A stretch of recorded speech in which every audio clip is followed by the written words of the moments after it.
Hello Super Traders and welcome to Super Trader TV's weekly wrap-up for trading week of November 23rd to November 27th. In U.S. market, the main U.S. stock indexes traded flat to slightly higher during last week's trading, while the U.S. dollar appreciated. Investors interpreted optimistic GDP and employment readings as indication for a U.S. Federal Reserve interest rate hikes by the end of 2015. In European markets, major European stock indexes made gains last week while the euro depreciated. These movements came despite impressive manufacturing data coming out of the Eurozone, as economists forecast increased monetary easing by the European Central Bank. The British pound also declined against the Greenback, even though GDP and investment readings came in better than expected. In Asian markets, major stock indexes in China and Japan traded lower last week, while the Japanese yen held steady.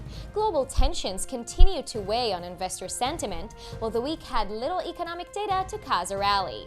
The Australian dollar fell last week as Reserve Bank members continue with dovish rhetoric and economic data underperformed. And the New Zealand dollar followed major markets lower last week despite a better-than-expected trade balance print. And here are last week's commodities highlights. Crude oil traded mixed last week as global concerns rose while U.S. inventories data showed a weekly increase in crude stockpiles. Gold continued to depreciate last week while the U.S. dollar gained on expectations of an upcoming U.S. interest rate hike.